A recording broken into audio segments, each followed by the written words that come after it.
বন্ধুসকল নমস্কাৰ আশা কৰো আপোনালোক সকলো কুশলে আছে আজি আপোনালোকৰ সৈতে এই সময়ত অৱসৰপ্ৰাপ্ত কৰ্মচাৰী বা পেনশনাৰ সকলৰ বাবে শেহতীয়াকৈ চৰকাৰৰ ফালৰ পৰা লাইফ সাৰ্টিফিকেট জমা দিয়াৰ ওপৰত এটা আপডেট আহিছে আৰু আপোনালোকক দেৰি নকৰাকৈ মই পুনে ইনফৰমেশনটো আপোনালোকৰ সন্মুখত দেখাবলৈ যত্ন কৰিছো ইনফৰমেশনটো এনেকৈ প্ৰকাশ হৈছিল মিনিষ্ট্ৰি অফ পাৰ্সনেল পাব্লিক গ্ৰিভেন্সেছ এণ্ড পেনশনছ আৰু তেওঁলোকে এনেকৈ এখন আপডেট প্ৰকাশ কৰিছিল আৰু আপোনালোকৰ সন্মুখত মই ইয়াৰ গোটেই অসমীয়া অনুবাদটো আনিবলৈ যত্ন কৰিম তেওঁলোকে নতুন কি ইনফৰমেশন আহিছে বা নতুন কি টেকনলজি ইউজ কৰিব সম্পূৰ্ণখিনি শেহতীয়াকৈ বিশেষকৈ 4 তাৰিখে 4 নৱেম্বৰত প্ৰকাশ কৰিছে আৰু আপোনালোকে আশা কৰো ভিডিওটোৰ সৈতে সহযোগিতা কৰিব তে বন্ধুসকল দেখাবলৈ লৈ আছো চাওক এটা গুৰুত্বপূৰ্ণ ইনফৰমেশন পেনশনাৰ সকলৰ লাইফ সাৰ্টিফিকেট জমা দিয়াক লৈ যেটো আপডেট আহিছে চৰকাৰৰ পৰা ইনফৰমেশনটো পোৱাৰ লগে লগে আপোনালোকৰ সৈতে শেয়াৰ কৰিছো আৰু ইনফৰমেশনটোৰ অসমীয়া অনুবাদটো আপোনালোকৰ সন্মুখত মই আনিবলৈ লৈ আছো চাওক ডিজিটেল লাইফ সাৰ্টিফিকেটৰ ৰাষ্ট্ৰব্যাপী অভিযান 4.0 ডিপাৰ্টমেন্ট অফ পেনশন এণ্ড পেনশনাৰ্ছ ৱেলফেয়াৰৰ দ্বাৰা ভাৰতৰ 2000খন জিলাৰ উপবিভাগ চহৰ জুৰি 2025 চনৰ 1 নৱেম্বৰৰ পৰা 30 নৱেম্বৰলৈ চলিব এই অভিযানটো 2025 চনৰ 5 নৱেম্বৰত সন্মানীয় কেন্দ্ৰীয় ৰাজ্যমন্ত্ৰী ডক্টৰ জিতেন্দ্ৰ সিঙে উদ্বোধন কৰিব অৰ্থাৎ কাইলৈৰ পৰা সেই প্ৰগ্ৰামটো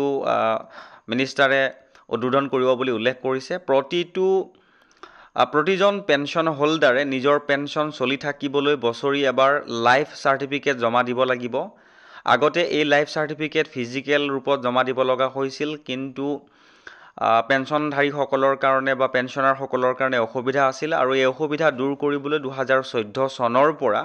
সন্মানীয় প্ৰধানমন্ত্ৰীয়ে আধাৰ বেছ online digital life certificate scheme বা জীৱন প্ৰমাণ আৰম্ভ কৰিছিল আৰু ইয়াৰ উদ্দেশ্য আছিল পেনশন ব্যৱস্থাত স্বচ্ছতা আন আৰু পেনশনাৰ সকলৰ নিজৰ সুবিধা মতে লাইফ সাৰ্টিফিকেটখন জমা দিয়াৰ সুযোগ প্ৰদান কৰা এই ডিজিটেল লাইফ সাৰ্টিফিকেটৰ সুবিধা সম্পৰ্কে সচেতনতা বৃদ্ধিৰ বাবে কেন্দ্ৰীয় চৰকাৰৰ পেনশনধাৰী সকলৰ মাজত ডিজিটেল লাইফ সাৰ্টিফিকেট কেম্পেইন অনুষ্ঠিত কৰা হৈছে প্ৰথম অভিযান 2022 চনৰ 1 ৰ পৰা 30 নৱেম্বৰৰ ভিতৰত 37খন চহৰত অনুষ্ঠিত হৈছিল ডিজিটেল লাইফ সাৰ্টিফিকেট কেম্পেইন 2.0 2023 চনৰ নৱেম্বৰত 100খন চহৰত আৰু 597খন স্থানত অনুষ্ঠিত হৈছিল এই অভিযানত মুঠ 1.47 কোটি ডিজিটেল লাইফ সাৰ্টিফিকেট সৃষ্টি হৈছিল যাৰ ভিতৰত 45.46 লাখ কেন্দ্ৰীয় চৰকাৰৰ পেনশনাৰ আছিল ডিজিটেল লাইফ সাৰ্টিফিকেট কেম্পেইন 3.0 2024 চনত আৰম্ভ হৈছিল আৰু ঠিক তেনেকৈ এই বছৰ department of pension and pensioners welfare বিভাগে চতুৰ্থতম ৰাষ্ট্ৰব্যাপী ডিজিটেল লাইফ সাৰ্টিফিকেট অভিযান আৰম্ভ কৰিছে যি 2025 চনৰ 1 নৱেম্বৰৰ পৰা 30 নৱেম্বৰৰ ভিতৰত ভাৰতৰ 2000খন জিলাত আৰু উপবিভাগত আৰু চহৰ এলেকাত অনুষ্ঠিত হ'ব ইয়াৰ বাবে বিভাগে 2025 চনৰ 30 জুলাইত এখন অফিচ মেমৰেণ্ডামৰ জৰিয়তে নিৰ্দেশনা প্ৰচাৰ কৰিছিল আৰু এই অভিযানৰ বাবে ডেডিকেটেড ডিএলচি পৰ্টেল সৃষ্টি কৰা হৈছে য'ত 2000খন জিলাৰ উপবিভাগৰ মানচিত্ৰণ 2500 কেম্পৰ স্থান আৰু 1230 গৰাকী নোডেল অফিচাৰ নিযুক্ত কৰা হৈছে যাতে অভিযানটো খুব সুন্দৰভাৱে মনিটৰিং কৰিব পাৰে এই অভিযান pension disbursing banks India post payment banks pensioners welfare association CGDA.ৰেলৱেজ আদি সংগঠনৰ সৈতে মিলি চলাব ইয়াৰ মূল উদ্দেশ্য হৈছে দেশৰ সকলো অঞ্চলৰ পেনশনাৰ সকলক আৱৰি ধৰা সকলো অংশীদাৰৰ সৈতে প্ৰশিক্ষণ আৰু সচেতনতা সভা অনুষ্ঠিত কৰা হৈছে MEITY আৰু UIDAYৰ এই অভিযানৰ পূৰ্ণ প্ৰযুক্তিগত সহায় প্ৰদান কৰিব ইণ্ডিয়া পোষ্ট পেমেন্ট বেংকৰ ফালৰ পৰা 1600খন জিলাত আৰু উপবিভাগত কেম্প অনুষ্ঠিত হ'ব য'ত 1.8 লাখ পোষ্টমেন আৰু গ্ৰামীণ ডাক সেৱকে অংশগ্ৰহণ কৰিব ইতিমধ্যে আমাৰ আগৰ ভিডিঅ'ত ইয়াৰ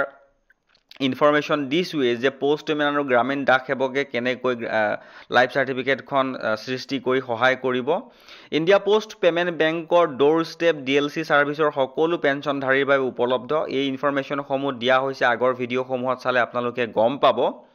19খন পেনশ্যন ডিছবাৰ্জিং বেংকে 250খন চহৰত 1250খন স্থানত কেম্প অনুষ্ঠিত কৰিব, য'ত বয়স্ক, অসুস্থ আৰু অক্ষম পেনশ্যনধাৰীৰ ঘৰ বা হস্পিটেললৈ গৈ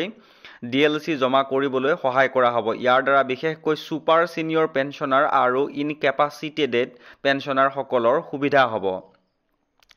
ডিপাৰ্টমেণ্ট অৱ পেনশ্যন এণ্ড পেনশ্যনাৰ্ছ ৱেলফেয়াৰৰ সৈতে নিবন্ধিত 57খন পেনশ্যনাৰ্ছ ৱেলফেয়াৰ এছ'চিয়েশ্যনে এই অভিযানত গুৰুত্বপূৰ্ণ ভূমিকা ল'ব। তেওঁলোকে ইণ্ডিয়ান পোষ্ট পেমেণ্ট বেংক আৰু বেংকৰ কেম্পসমূহত পেনশ্যনধাৰীসকলক সংগ্ৰহ আৰু সচেতনতা দুয়ো কামত সহায় কৰিব। আৰু আটাইতকৈ বেছি গুৰুত্বপূৰ্ণ ইনফৰমেশ্যনটো হৈছে যে এইবাৰ বিশেষ গুৰুত্ব দিয়া হৈছে ফেচ অথেণ্টিকেশ্যন টেকন'লজিৰ প্ৰচাৰত। MEIYTY আৰু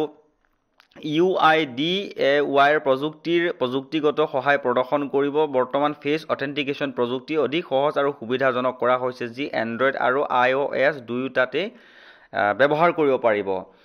বন্ধুসকল, এটা শেহতীয়া গুৰুত্বপূৰ্ণ ইনফৰমেশ্যন প্ৰকাশ কৰিছে তেওঁলোকে। ডিজিটেল লাইফ চাৰ্টিফিকেটৰ সুবিধা কেৱল কেন্দ্ৰীয় চৰকাৰৰ পেনশ্যনধাৰীৰ বাবে নহয়, ৰাজ্য চৰকাৰ, EPFO আৰু অট'নমাছ বডিৰ আদি পেনশ্যনধাৰীও ব্যৱহাৰ কৰিব পাৰিব। অকল যে কেন্দ্ৰীয় চৰকাৰৰ কাৰণেই নহয়, ৰাজ্য চৰকাৰৰ কৰ্মচাৰীসকলৰ বাবেও এইটো প্ৰযোজ্য হ'ব বুলি কৈছে। দূৰদৰ্শন, অল ইণ্ডিয়া ৰেডিঅ' বা প্ৰেছ ইনফৰমেশ্যন ব্যুৰো এই অভিযানৰ অডিঅ', ভিজুৱেল আৰু প্ৰিণ্ট পাব্লিচিটিৰ পূৰ্ণ দায়িত্ব লৈছে। লগতে SMS, টুইট, জিংগল বা শ্বৰ্ট ফিল্মৰ মাজেৰে এই অভিযানৰ প্ৰচাৰ কৰা হৈছে। মানে সৰ্বত্ৰে প্ৰচাৰ কৰা হৈছে যাতে